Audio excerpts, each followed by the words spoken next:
Shalom semuanya, bagi kalian yang belum punya gereja tetap maupun komunitas yang tetap, bisa join bersama dengan kami ya di @mycommunity. Langsung saja follow di Instagram dan juga nomor WA yang ada di sini semua. Oke? Thank you, God bless you.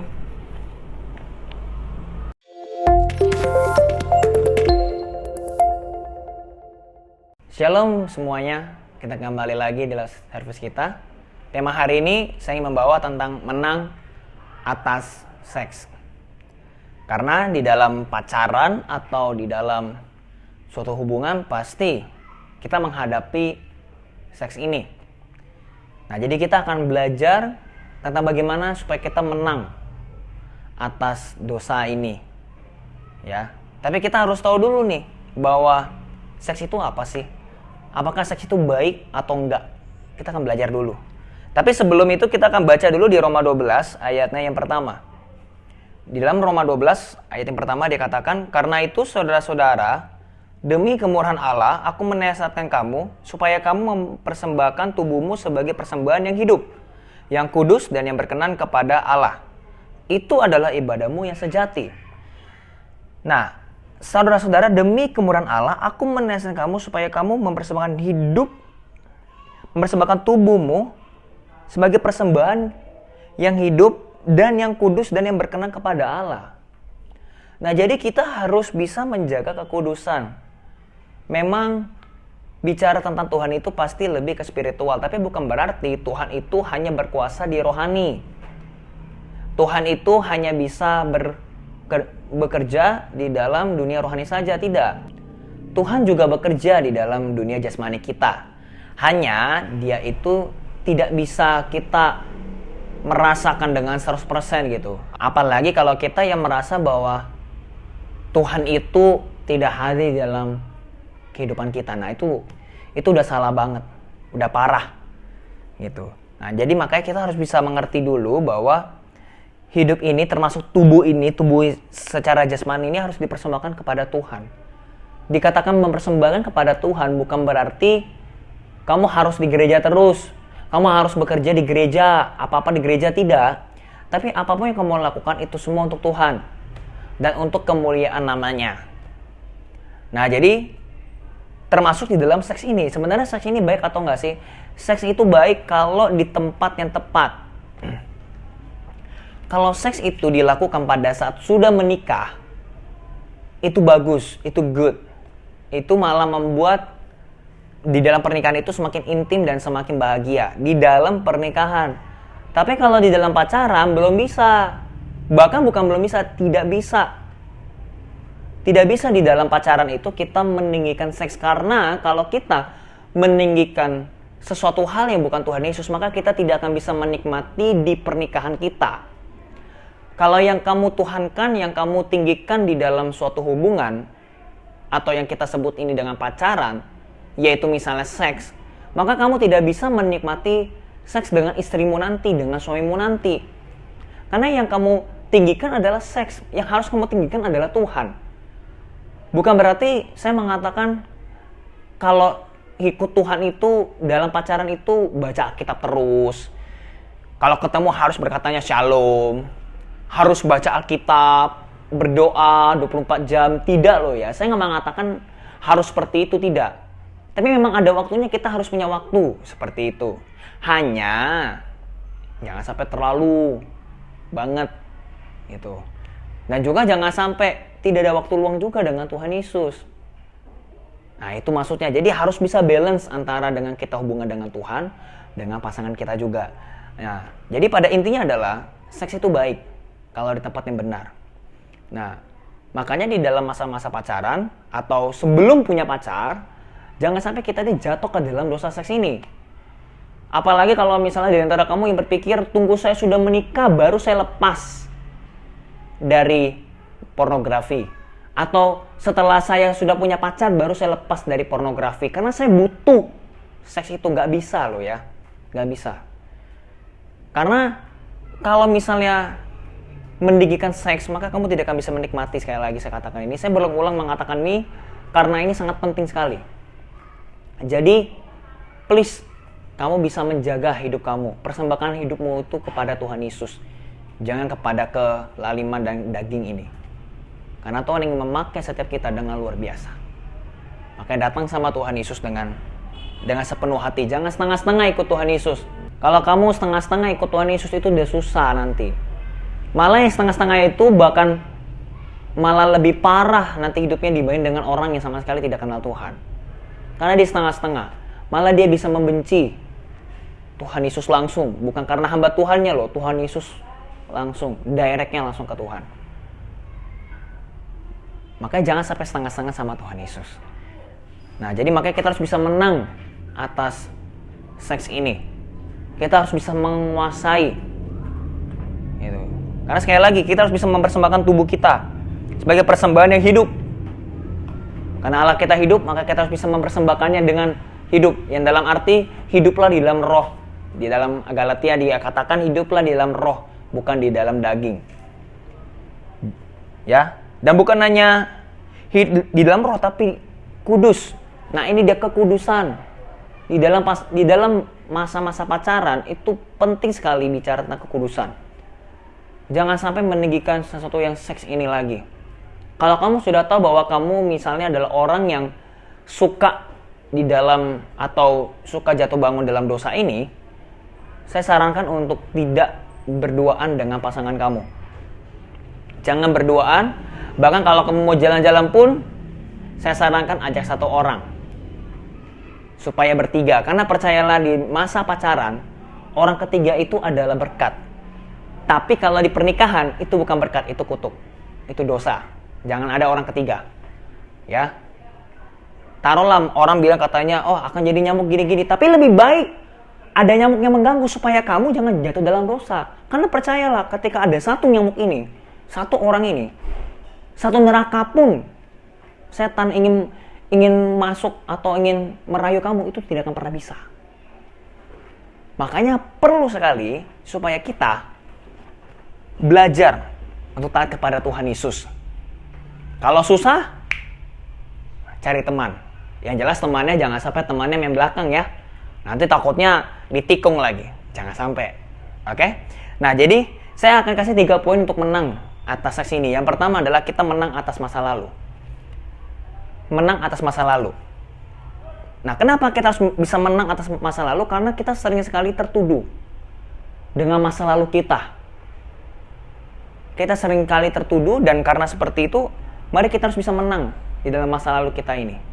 Jangan sampai kita teringat dengan masa lalu. Kalau Tuhan sudah mengampuni kita, jangan kita merasa lagi untuk tertuduh gitu. Memang pada saat kamu jatuh dalam dosa, apalagi misalnya untuk pornografi, kamu onani dan lain sebagainya, itu pasti ada prosesnya. Tapi jangan sampai kamu jatuh lagi. Dan ketika kamu jatuh, ingatlah, jangan mengingat berapa kali kamu jatuh, tapi ingatlah berapa kali kamu bangkit. Kamu ingat berapa kali kamu bangkit, dan berapa kali Tuhan tolong kamu. Jadi harus punya hati itu begini, kamu harus bisa ngomong dalam hati kamu, memang saya orang berdosa, tapi saya tahu bahwa Tuhan Yesus tetap cinta saya. Nah, jadi menang atas masa lalu itu sangat-sangat begitu penting. Ya, ketika nanti kamu sudah punya pacar, maka kamu tidak akan mengingat lagi masa lalu kamu. Kamu akan melihat masa depan kamu. Kamu lihat bahwa masa depan kamu itu cerah. Ingatlah aja di dalam hati, saya memang jatuh dalam dosa, tapi Tuhan Yesus masih sayang saya, Tuhan Yesus masih cinta saya. Tapi jangan sampai malah disengaja jatuhnya.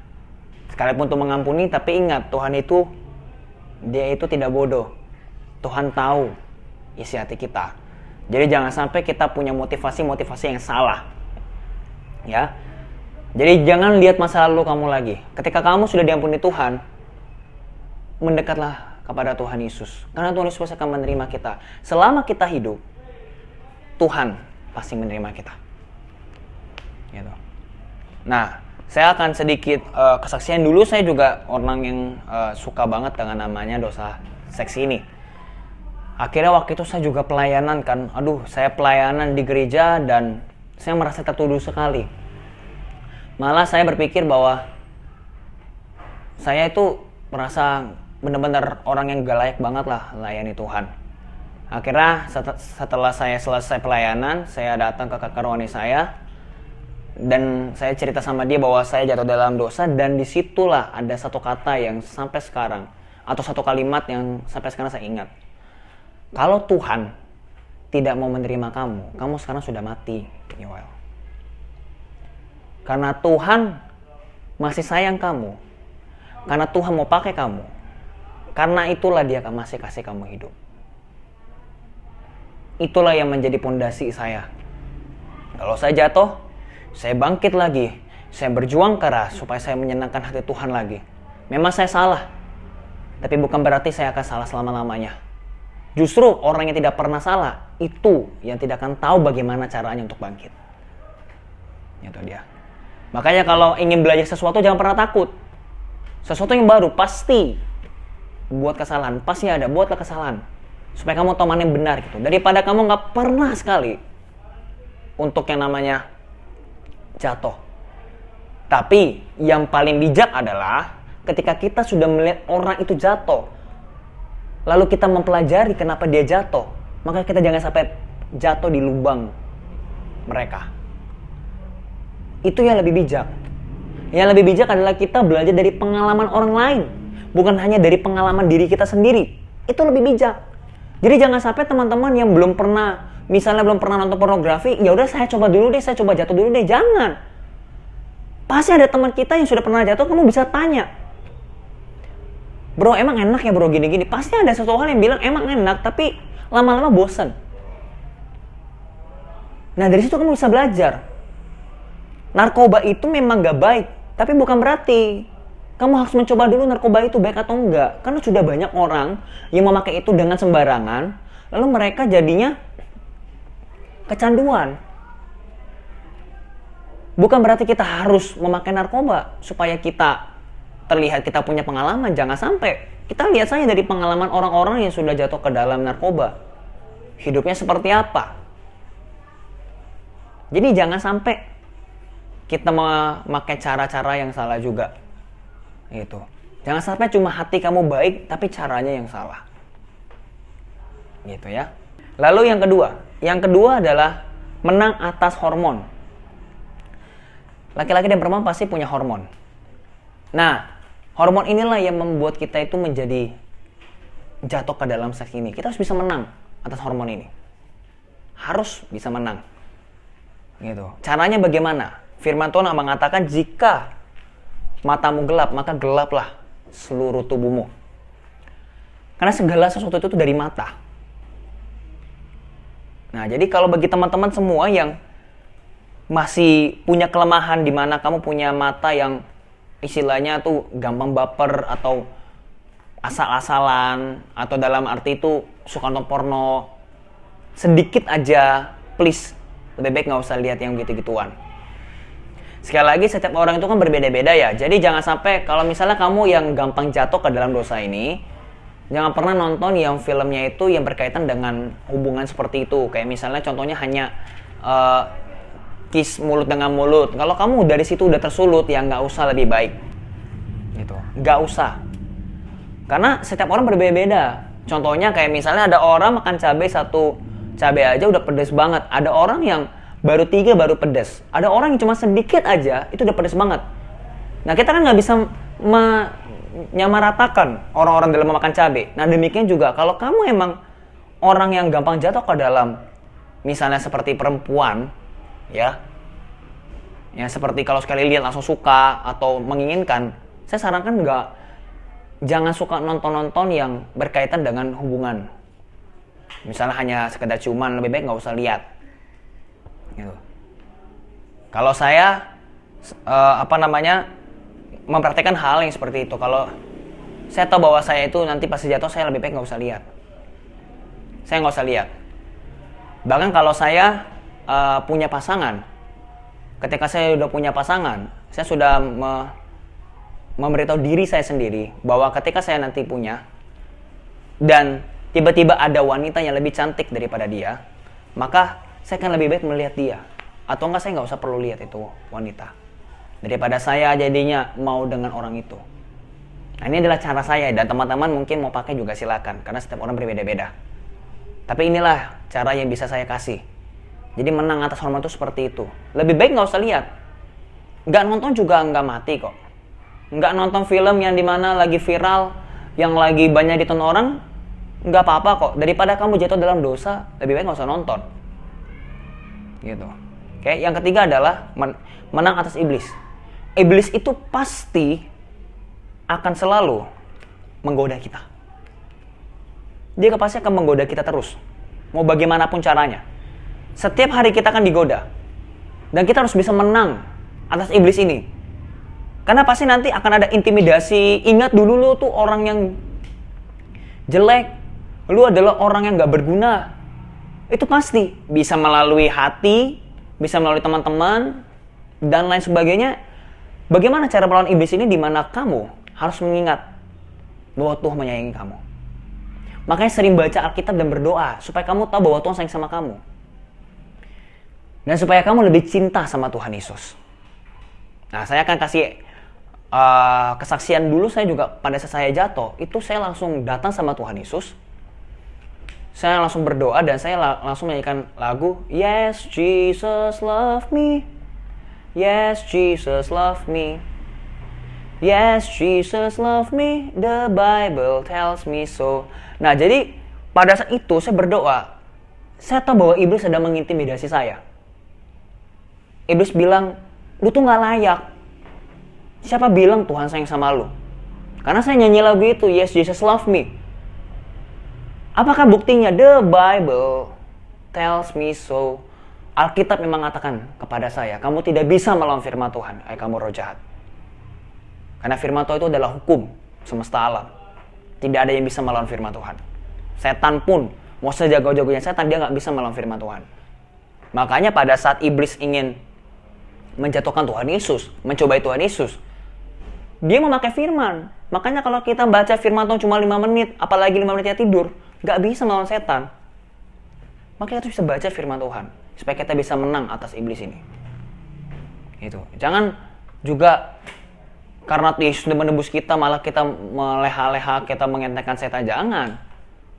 Setan itu lebih tahu daripada kita sekalipun dia bukan maha tahu. Makanya kita bisa baca firman Tuhan setiap hari. Ya. Jadi caranya ada 3 seperti ini. Jadi pakailah 3 hal ini. Maka Tuhan akan terus bekerja. Nah, kamu bisa peka kepada Roh Kudus, mana yang harus kamu pilih. Dan bisa mempertahankan hubungan kamu dengan Dia. Atau yang belum punya, pakai ini juga, supaya nanti ketika kamu sudah punya pasangan, kamu sudah tidak usah lagi bergumul tentang dosa-dosa ini. Oke? Mari semua kita berdoa. Bapak berdoa bagi mereka yang hari ini mereka susah banget untuk lepas dari onani dalam nama Yesus Kristus. Dan Kau tolong bagi mereka juga ya Bapak. Bagi mereka yang punya hubungan tapi hubungan mereka toksik, hubungan mereka jatuh ke dalam dosa seks, Tuhan tolong dalam nama Yesus supaya Engkau angkat, Engkau kuduskan mereka, ampuni mereka, dan supaya mereka juga mau dituntun dengan Engkau secara spesifik lebih lagi melalui teman-temannya, terutama untuk kakak rohaninya ya Bapak, dalam nama Yesus Kristus. Tuhan tolong mereka ya Bapak. Terima kasih Bapak yang kudus, dalam nama Yesus Kristus kami sudah berdoa dan mengucap syukur. Haleluya, amin. Oke semuanya, thank you and God bless you.